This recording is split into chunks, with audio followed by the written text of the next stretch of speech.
Actualmente muchas personas en estos últimos 25 años han intentado compararlo. En la actualidad yo veo que dicen que un Juan Piz. Juan Piz González con Alejandro Riaño o incluso los de Fox News, pero yo lo que veo es que como Garzón no hay nadie más hasta el momento y que incluso en ese momento era más difícil hacer el trabajo que él hacía porque estábamos en una época de suma violencia en el país, ¿no? No sé también mis compañeros cómo lo vean.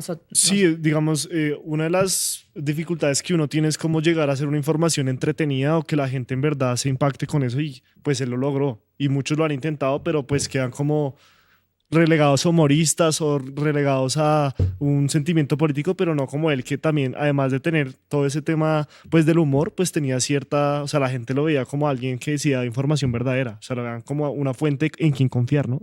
Bueno, era un promotor del pensamiento crítico. Yo creo que el narcoparamilitarismo en Colombia se sofisticó para la eliminación del pensamiento crítico. A mí me gusta Juan Piz González, hay cosas que me gustan, pero yo no lo vería como un promotor del pensamiento crítico. Yo no creo que le llegue a los tobillos a Jaime Garzón. Yo quisiera preguntarle al doctor Alirio sobre esa faceta de activista por la paz y liberación de secuestrados en el sentido en que en la década de los 90 Jaime Garzón ayudó a la gobernación de Cundinamarca en la liberación de secuestrados por parte de las guerrillas. ¿Era la gobernación de Cundinamarca o el Estado colombiano el que debía proteger a Jaime? O sea, Jaime, porque no tenía un esquema de protección. Pero yo no estoy diciendo que un esquema de protección sea una garantía para la vida de un periodista. Pero ¿por qué Jaime Garzón no tenía esquema de protección si él era un garante para unos procesos de paz? Bueno, yo no sabría especificar o saber al detalle si Jaime Garzón tuvo ofertas o no de los programas de protección. Entre otras cosas porque los modelos de protección que hoy conocemos con la UNP y demás apenas estaban naciendo por esos años, digamos, de crear programas. Aquí hubo 22 programas de protección, hubo uno para periodistas, uno para defensores de derechos humanos, uno para líderes populares, bueno, hubo 23 programas, luego todo eso se unificó. Pero lo que tengo claro es que para las actividades que hacía Jaime, que entre otras cosas, que era tener acercamientos con todas estas personas y con estos grupos armados y demás, tener escoltas o tener un esquema de protección hubiese sido algo que no le hubiera permitido hacer la labor humanitaria que él tenía. Si él va con miembros del DAS o con miembros del ejército o la policía a hacer esos contactos y demás, no. Él se iba en su carro y cogía por el...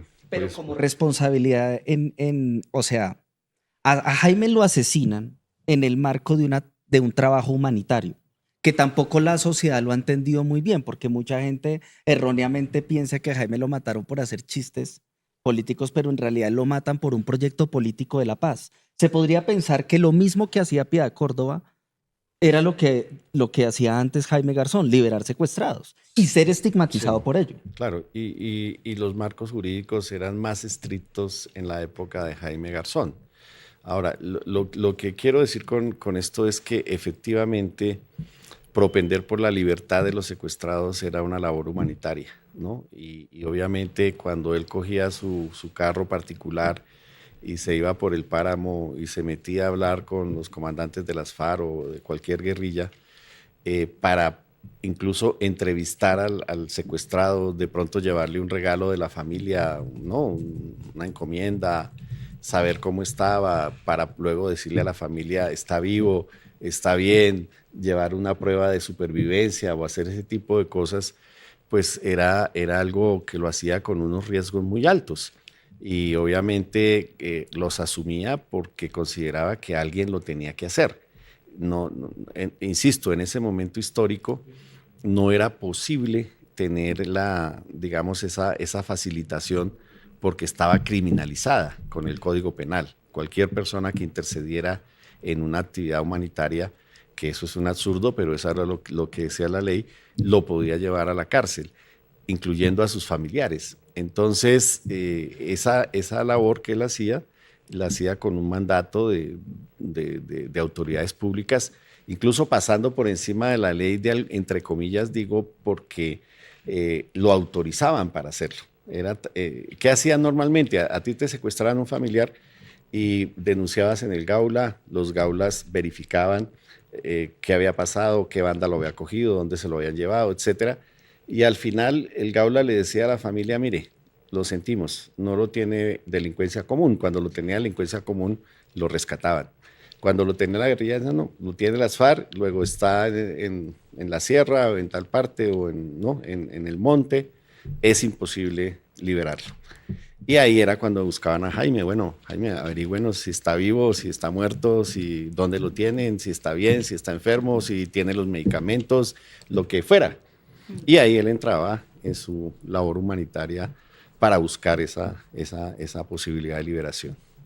Queremos saludar a las más de 328 personas que nos acompañan al aire en vivo y en directo aquí en el Tercer Canal, pero además invitarlos a suscribirse en nuestras redes sociales, en Instagram, en Facebook, en TikTok, en X, en YouTube y sobre todo tener en cuenta que nos pueden apoyar con donaciones en nuestro Nequi, nuestro DaviPlata o apoyándonos en YouTube para que estas investigaciones y muchos programas que vamos a hacer puedan tener la financiación adecuada para todos ustedes. Bueno, para hablar del asesinato de Jaime Garzón hay que hablar de una cronología de otros hechos muy relevantes dentro de esta historia y fue, por ejemplo, el 9 de agosto de 1994 el asesinato de Manuel Cepeda, el 21 de mayo del 99 el secuestro de Piedad Córdoba, también por los paramilitares, y por supuesto el 13 de agosto del 99 el asesinato de Jaime Garzón, también por estos grupos al margen de la ley. Aquí tenemos una nota de Noticias 1 en la cual pues se conmemora esa memoria del ex senador Manuel Cepeda.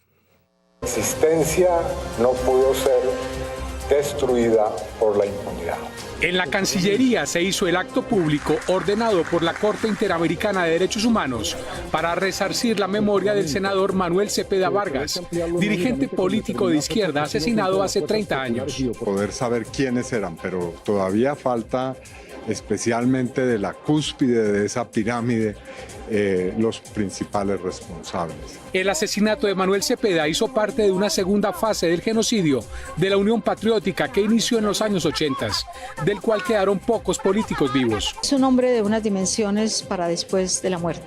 En el acto estuvieron presentes familiares y miembros del gobierno, que en su momento también fueron compañeros del trabajo político de Manuel Cepeda. La mejor reivindicación de la memoria de Manuel Cepeda la tenemos en la posibilidad de estar aquí, gobernando para el cambio.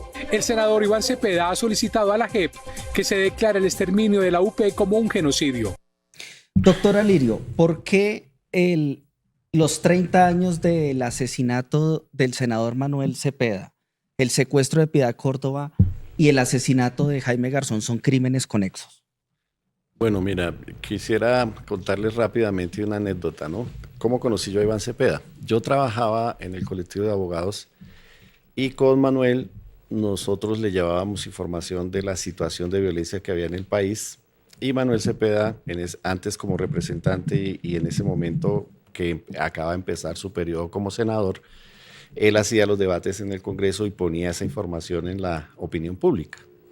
Estando en esos debates, un día Manuel me citó a mí con otras personas y nos contó de que un general le había revelado lo que llamaron en ese momento el plan Golpe de Gracia, que era un plan para matarlo a él, matar a los que quedaban vivos del Partido Comunista de la Unión Patriótica.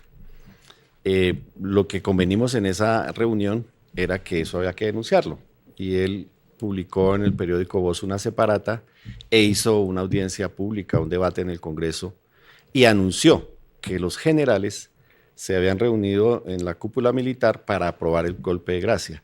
Entre otras cosas, la cúpula militar había dicho que no, mayoritariamente habían negado el plan, pero habían dejado en libertad a los generales que querían impulsarlo para que lo hicieran. No sé si me hago entender. O sea, no asumieron que eso era un plan institucional, exacto, pero si usted lo quiere hacer, hágalo. Y eso lo denunciamos. Después, cuando va a ocurrir el asesinato de Manuel 2 semanas antes, yo hablo con Manuel y le digo, Manuel, te tienes que ir del país porque te van a asesinar. Habían matado al general. Lo asesinan 2 días después de la posesión de Ernesto Claro, Samper. eso tiene una clave en términos de guerra sucia. O sea, Gaviria se va el 7 de agosto y Samper llega el 7 de agosto. Lo matan el 9 de agosto. Esas fechas en guerra sucia son estratégicas porque no responde el que se va ni responde el que llega. El que se va, yo ya me fui, y el que llega, llevo 2 días, ¿no? Es una forma de generar, de bajar la responsabilidad política del gobernante de turno. Eso también es planeado. ¿Qué debatía en ese momento Manuel Cepeda? Manuel Cepeda, el día que lo matan, iba al Congreso a debatir sobre el protocolo 2 de los convenios de Ginebra, lo humanitario. Claro. Es decir, en ese momento los técnicos y los políticos y los intelectuales... 19 días de senador. Claro. En ese momento histórico, estos actores decían que en Colombia no había un conflicto armado, que lo que habían eran terroristas, bueno, todo eso, y que por lo tanto el derecho internacional humanitario no se aplicaba. Claro. Y la pelea que estaba dando Manuel era eso del derecho internacional humanitario. Y el derecho internacional humanitario es proteger los civiles, es decir, proteger en este caso los secuestrados, proteger la población civil, pero además no criminalizar a la población civil. O sea, ¿cómo criminalizar a un familiar que tiene el papá secuestrado, la mamá, el hermano, el hijo secuestrado? Entonces está conectado totalmente, porque además esas mismas estructuras que asesinan a Manuel Cepeda son las que secuestran después a Piedad Córdoba y después asesinan a Jaime Garzón. Recuerden ustedes que ¿qué fecha fue la que dijiste del secuestro de Piedad Córdoba? 21 de mayo de 1999. Exacto. Cuando Piedad Córdoba la secuestra Carlos Castaño le cuenta a Piedad, como le decían Betún despectivamente por uno de los personajes que él tenía, que era el embolador y demás. Entonces le cuenta que Castaño le coloca las grabaciones de las conversaciones que hacía Jaime Garzón para los trámites humanitarios que tenían que ver con secuestrados. Sí. Y Carlos Castaño le dice a Piedad, a ese hijo de puta lo vamos a matar, no sé qué, bueno, todo eso. Sí, de hecho, acá tenemos para que sigamos debatiendo sobre este tema. Pues paro ahí. No, pero seguimos porque es muy importante pues la conexión que hubo entre todo, y es que acá tenemos un programa de TV Contravía, es un programa de agosto de 2003 en el que Piedad Córdoba relata precisamente esto que está contando acá el congresista Alirio Uribe, y es que ella cuando fue secuestrada a Carlos Castaño le mostró como esas interceptaciones que le hacían a Jaime Garzón y le advirtió que lo iban a asesinar tanto a él como a ella, y de alguna manera ya se reúne con Garzón, también le advierte, pero todas estas advertencias en realidad no sirvieron. Veamos cómo en el 2003 Piedad Córdoba acá a TV en Contravía le contó cómo fue este montaje del asesinato y cómo ocurrió todo lo de Carlos Castaño que estamos relatando. Que Carlos Castaño afirmaba en la reunión, si se puede llamar así, cuando yo estuve secuestrada con relación a Jaime, es fundamentalmente acusaciones de que los dos pertenecíamos al Ejército de Liberación Nacional y que, entre otras cosas, pues supuestamente en el caso de Jaime tramitaba o negociaba con secuestros. Hacía además las afirmaciones basado en el hecho de que tenía las grabaciones, que yo las vi, de conversaciones de Jaime Garzón. Lo inculpaba tanto a él de hacer parte de este tipo de financiación de secuestros, y a mí de ser prácticamente la tesorera del ELN y que salía internacionalmente a conseguir recursos para el Ejército de Liberación Nacional. A mí me queda muy claro que él estaba detrás de Jaime, que tenía las grabaciones, además no las tenía en cinta, sino que eran grabaciones pasadas en papel, como tenía las mías también. ¿Quiere usted decir que usted vio las grabaciones transcritas de lo que usted hablaba y de lo que hablaba Jaime Garzón? ¿Estaban interceptadas esas llamadas? En esto no hay que dar muchas vueltas. La gente empieza a sacarle el bulto y a escurrirle el bulto a la responsabilidad que tiene el Estado en todo este tema, que fue muy visible y que sigue siendo muy visible en este gobierno muchísimo más, pero en el anterior muy claro con el tema paramilitar y sus nexos con las fuerzas militares. Solamente y de manera clara, además entre otras razones porque yo le dije al presidente de la República, traté de hablar con el supuesto presidente de la República en ese entonces, Andrés Pastrana, sobre cosas que yo había visto estando secuestrada, muchos implementos del ejército en manos de los paramilitares y concretamente de las fuerzas de Castaño. Pues a mí me queda supremamente claro que esto lo hicieron ellos, que tienen equipos, que tienen acceso a muchas de las actividades que uno tiene, y eso es lo que pone de presente además el seguimiento que se le estaba haciendo a Jaime y a personas como yo durante ese tiempo. Cuando me liberaron, yo me encontré con Jaime en un restaurante que queda por aquí en el patio y le dije, me parece muy preocupante, yo siento que te va a asesinar este tipo, es más, siento que te cambiaron a ti por mí. Y me parece que deberías buscar la manera de llamar la atención sobre el asunto, de buscar protección, y es más, yo no me voy a esconder para decir que yo te dije eso, yo estoy dispuesta a aseverarlo, como lo hice en la Fiscalía General de la Nación, cuando señalé que en mi criterio él era el que había tenido que ver en el asesinato de Garzón. Lo hice porque creo que no debo como personaje público contribuir a la impunidad. Aquí lo que hay claro es una alianza paramilitar con las fuerzas del mismo Estado colombiano que hasta el momento de hoy no se han acabado, que siguen vigentes, que se fortalecen, que se perfilan de otra manera, que se vuelven mucho más finas en su actuación. Pero también queda claro que fue un magnicidio, está supremamente claro porque yo no me voy a meter en semejante situación tan delicada como es esta, a denunciar cuando yo no tengo sino el poder de la palabra, sino el poder de todas las armas, incluidas las del Estado. Apoya el trabajo periodístico del Tercer Canal. Ingresa a la app o a www.nequi.com. En la app ve al signo pesos y elige la opción enviar plata o a la opción recargar. Recuerda que en la página web escoges la opción recargar. Ingresa a la aplicación o a la página web de DaviPlata. Dale clic a la opción pasar plata. Elige la opción a otro DaviPlata, llena los datos y digita el número de cuenta 304-271-5010. Continúa los pasos y confirma tu aporte y listo. Juntos visibilizamos la otra Colombia. Si te gusta nuestro contenido y no quieres perderte nada de la agenda alternativa, suscríbete a nuestro canal y activa la campana de notificaciones. Recuerda darle like a este video y por supuesto compartirlo con tus familiares, amigos y conocidos. Así juntos visibilizamos la Colombia profunda. Recuerda, somos el Tercer Canal, la voz de los que no tienen voz.